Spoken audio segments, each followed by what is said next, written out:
Big Numbers is one of Alan Moore's most well-known, abandoned projects. In total, 2 issues of the 12-issue series were published by Moore's own company, Mad Love Publishing.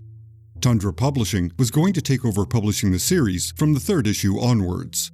This would relieve the financial burden from Moore's shoulders and allow him to direct his energy into writing the comic. A 3rd issue was fully completed, and a 4th issue was partially drawn before the project was abandoned. So what happened? Why did this ambitious project end up prematurely buried? The series was originally titled The Mandelbrot Set, which alluded to a series of complex numbers commonly used to create fractal patterns. Seriously, that is its own rabbit hole discussion and way beyond my area of expertise, so let's gracefully move past it. Regardless, before publication, the title would be changed to Big Numbers, an allusion to the Mandelbrot set. In Eddie Campbell's autobiographical series, Alec, The Years Have Pants, he notes that the mathematician, Benoit Mandelbrot, the creator of the aforementioned Mandelbrot set, politely phoned Alan Moore and requested his name be removed from the comic. The implication being, he didn't want his ideas directly associated with a silly comic book. There were a number of factors that drew Alan Moore and the artist, Bill Sienkiewicz, together for this project. Moore was on a career high, having achieved worldwide recognition for Watchmen. He was also very displeased with DC's creative contract interpretations, which they used to deny royalties on Watchmen merchandise. Again, that's another rabbit hole that I've covered in a prior video. Not to mention, Moore was looking for a way to express himself creatively without constant editorial or publisher interference. Sienkiewicz had massively pivoted during the 80s. He began his career as a Neil Adams clone while working on Moon Knight. However, he was able to expand his artistic flair during that time and developed his own voice. Then came the New Mutants and an explosion of impressionistic and abstract artwork from the artist. It was a style not previously seen in mainstream superhero titles, and it was amazing. Finally, he teamed up with Frank Miller for Elektra Assassin, and once again, he leveled up his talent. During this time, there was a discussion between a variety of creators over creators' rights, Moore and Sienkiewicz being part of that discussion.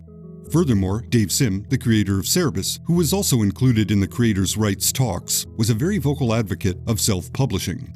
The success of Cerebus and the creative freedom Sim experienced definitely influenced many people to consider self-publishing as a worthwhile venture. After all, during this time, Sim was living very well. He was his own boss, and he made a decent living. Every now and again, he had disagreements with distributors, but otherwise, Sim didn't have to deal with editors, assistant editors, or publishers telling him what he could and couldn't do with Cerebus. He was, basically, living the creative life every creative person aspires to achieve.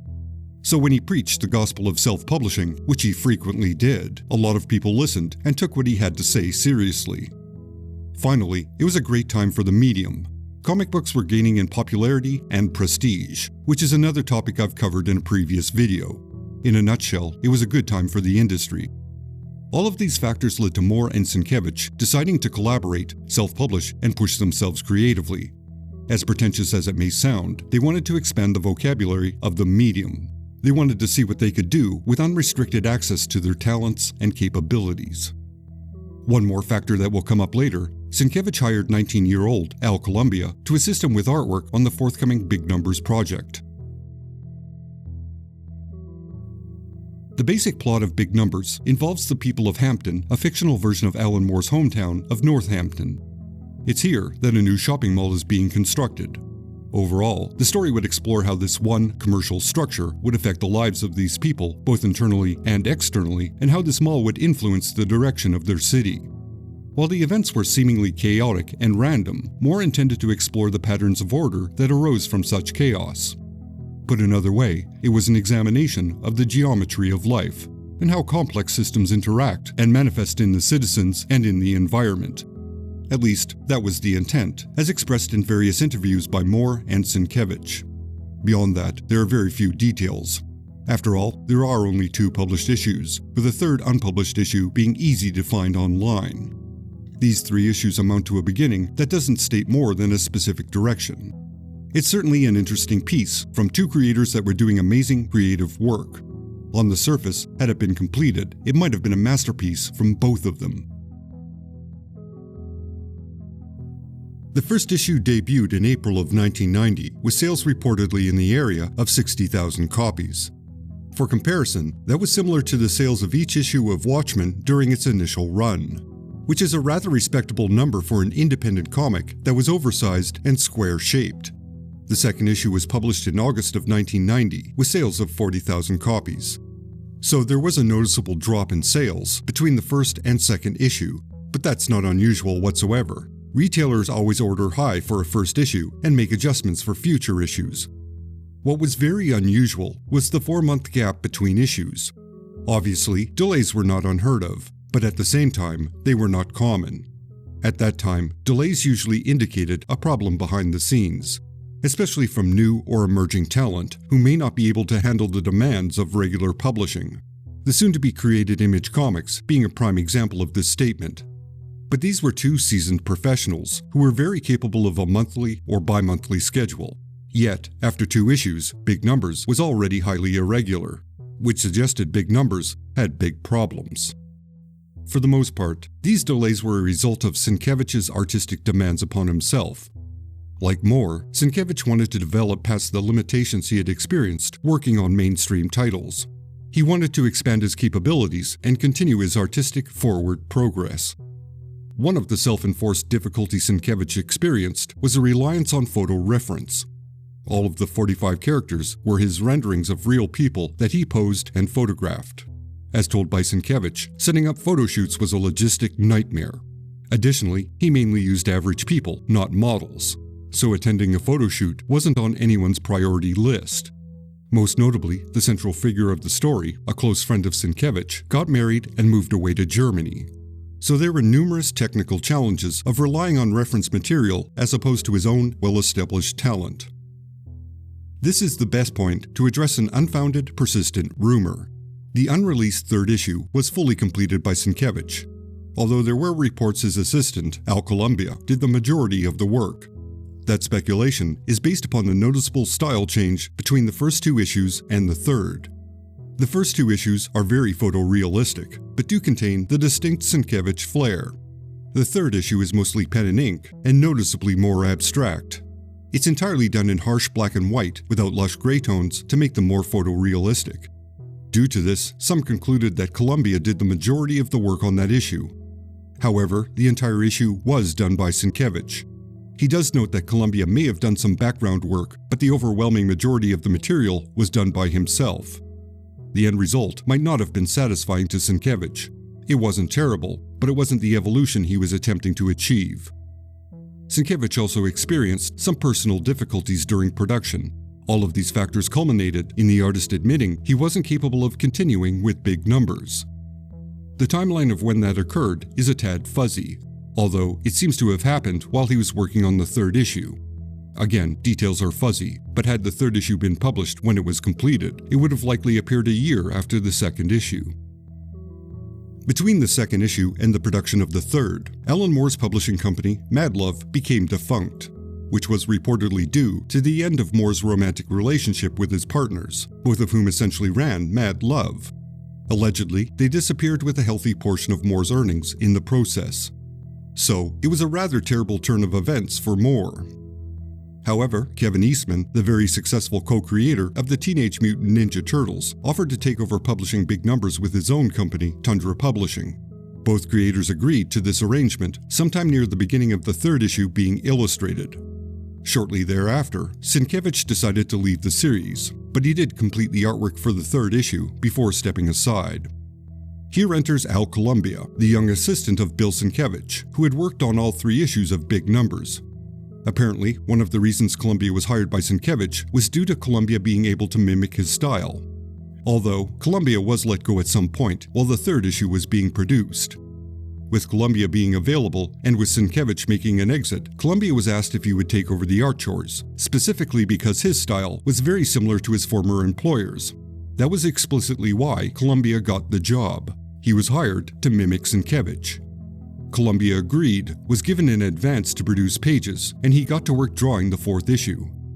In the meantime, Moore wrote the 5th issue in anticipation of the 4th being drawn. Let's address the obvious question. Why wasn't the 3rd issue published if it was complete? It appears that Tundra was waiting to see if Columbia could do the work first before they began soliciting future issues, which makes sense. A third issue with a fourth nowhere in sight would kill audience confidence in the series. But a third issue being published with a fourth ready to go by a new artist might reinvigorate interest. Unfortunately, Columbia was both slow and couldn't produce material. Allegedly, he resented the fact that he was only hired to copy another artist, which didn't allow him an opportunity to creatively express himself. But he enjoyed the monetary advances he was receiving, so he carried on, basically pretending he was producing work. At one point, Columbia had, in fact, informed the editor he had completed the issue. But this was untrue. He'd only completed half the issue. Regardless, he destroyed the pages he had produced the night before he was scheduled to turn them in. Furthermore, he emptied out his studio and disappeared. Columbia's full elaboration about issue 4, which was posted on the Comics Journal forums on June 10, 2000, told the tale of an unrepentant young man who took the money given to him and enjoyed the prestige of being attached to a project that he barely produced any work for. To be blunt, it reads like a remorseless admission of clout chasing. Following this, a replacement artist could not be found. John J. Muth, Kent Williams, and George Pratt were approached, but all turned the project down. So according to Kevin Eastman, they, quote, threw up our arms in just ultimate frustration, unquote.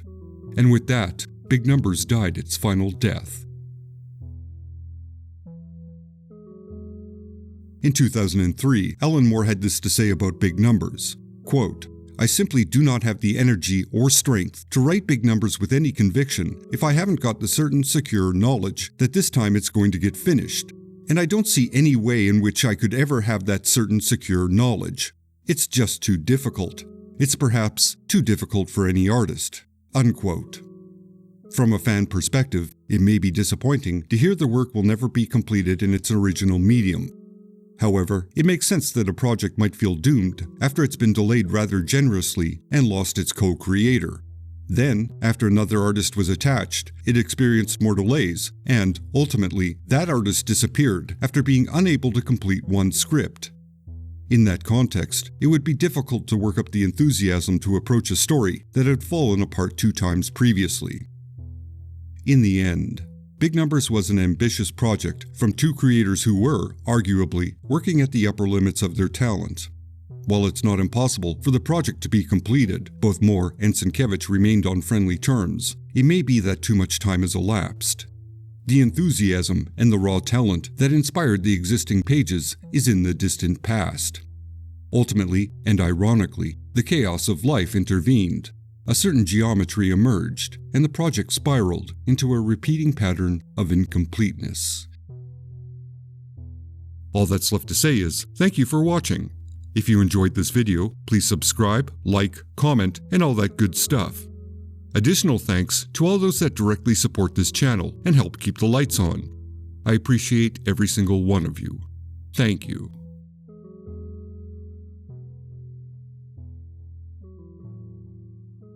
Until next time.